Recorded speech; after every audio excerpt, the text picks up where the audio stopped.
یہ بھی ہمارا بڑا سوشل فنکشن ہے، بہت بڑا، اور اس میں فضول خرچیاں ہو رہی ہیں، حرام کی کمائی ہوئی کمائی جو ہے وہ پانی کی طرح بہائی جاتی ہے۔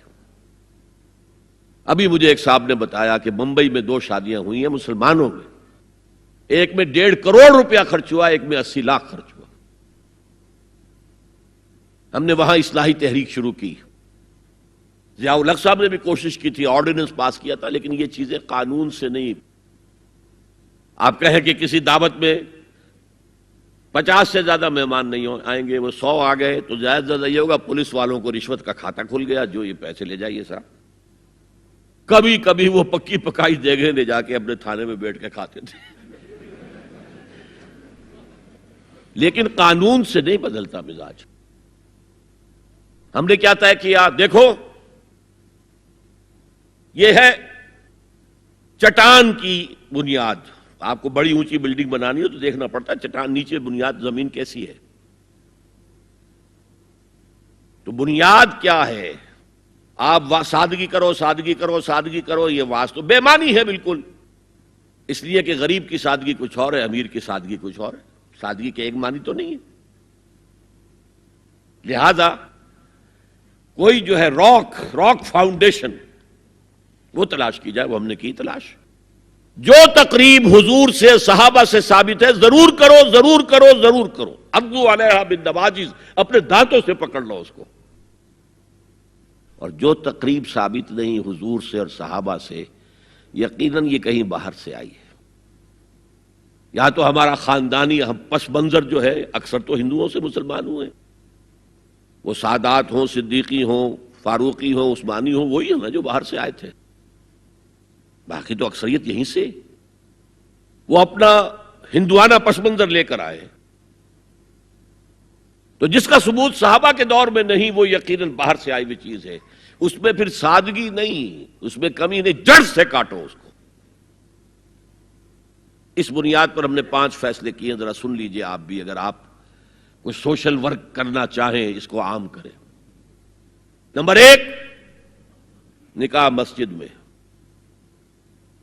حدیث موجود ہے، ترمذی شریف کی روایت، اعلنوا حاذا النکاح واجعلوہ فی المساجد، نکاح کا اعلان عام کیا کرو، مسجدوں میں منعقد کیا کرو۔ میں حیران ہوتا ہوں کیوں نہیں علماء کرام نے اس کی طرف توجہ دلائی۔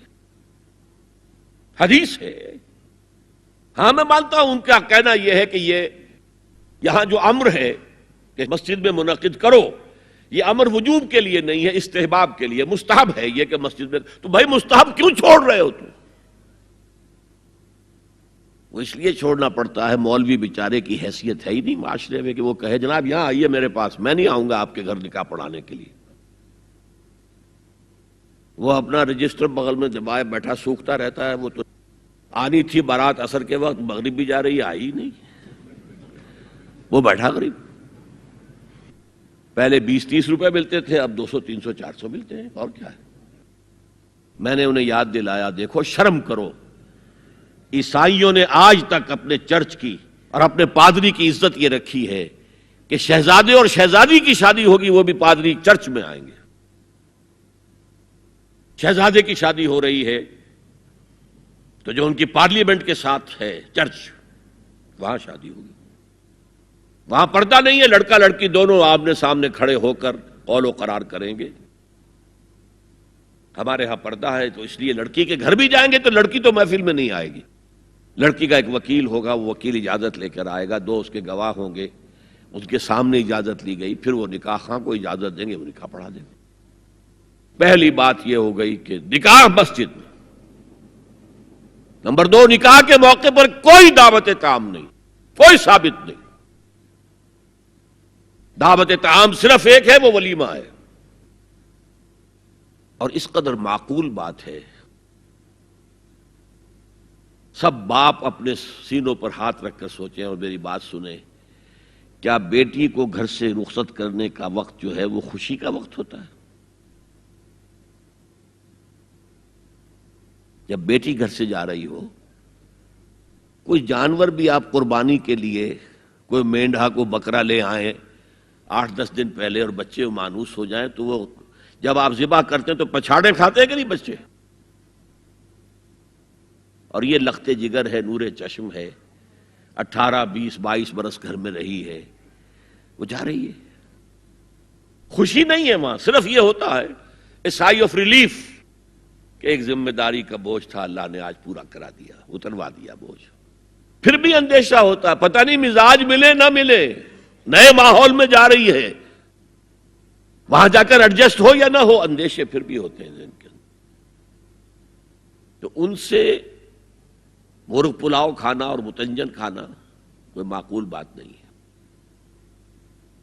معقول بات کیا ہے؟ لڑکا، اس کا گھر آباد ہوا ہے، وہ ولیمہ کرے، اس پر باقاعدہ احادیث اولبو ولو بشاتن، ولیمہ ضرور کرو چاہے ایک ہی بکری ہو تمہارے پاس، ذبح کرو، کاٹو، کھلاؤ گوشت اپنے دوستوں کو، احباب کو. یہاں تک کہا کہ بیسا طعام الولیمہ، برا کھانا ہے ولیمے کا کہ اس میں غریبوں کو نہیں بلایا جاتا.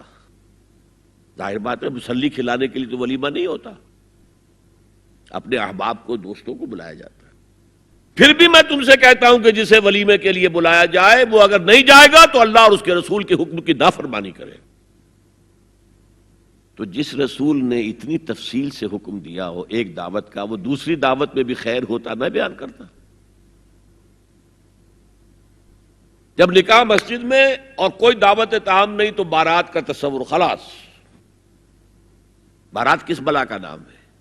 قرآن میں تو کوئی ذکر ہی نہیں، عربی میں یہ لفظ ہی نہیں. اجتماعی طرفین مسجد میں ہوا، نکاح ہوا.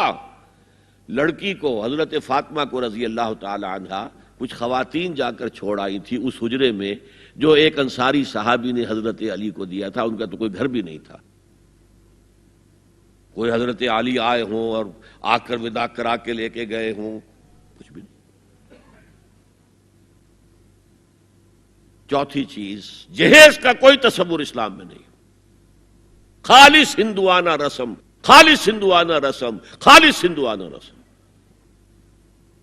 ہندوؤں میں کیوں ہے؟ وہ اس لیے ہے، معقول بات ہے کہ لڑکی کا وراثت میں کوئی حصہ ہے ہی نہیں. وہ تو جب گھر سے نکل رہی ہے کچھ دے دلا کے رخصت کر دو، دان دہیج، یہ خیرات ہے. لڑکی کا حق کوئی نہیں ہے گھر پر.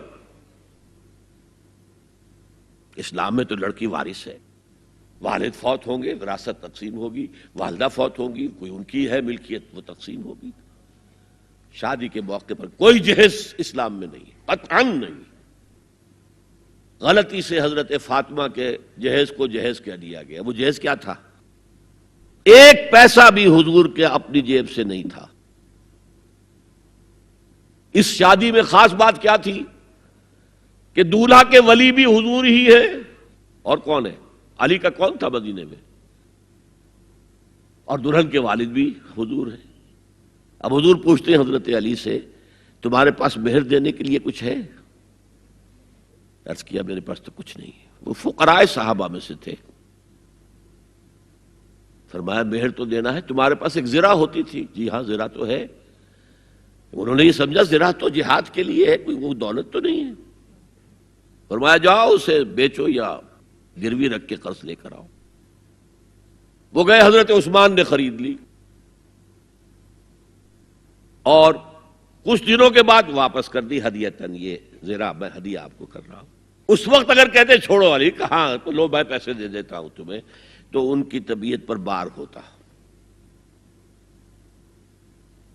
اس پیسے سے حضور نے کچھ پیسے گھر بھیجے اندر، دلہن کو ذرا تیار کر دو.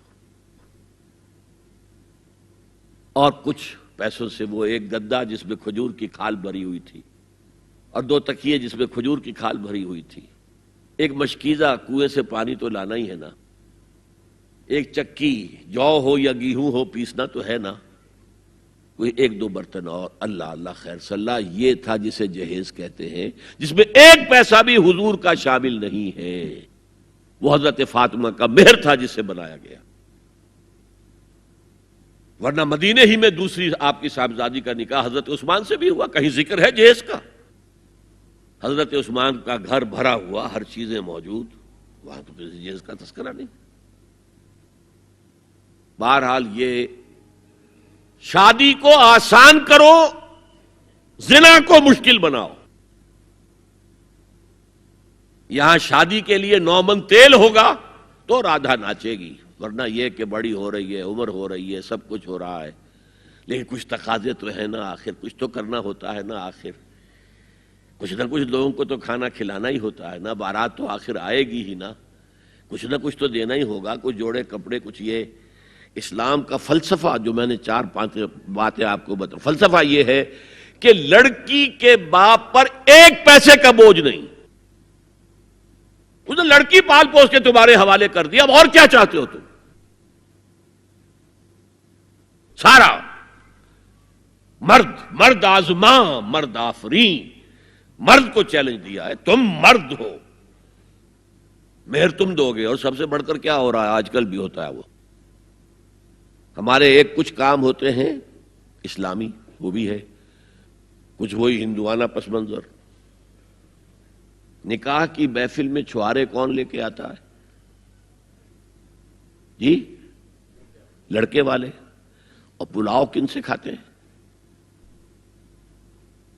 بھائی؟ جس کو تمہیں مرغ پلاؤ کھلا رہا ہے وہ چھوارے نہیں بانٹ سکتا تھا؟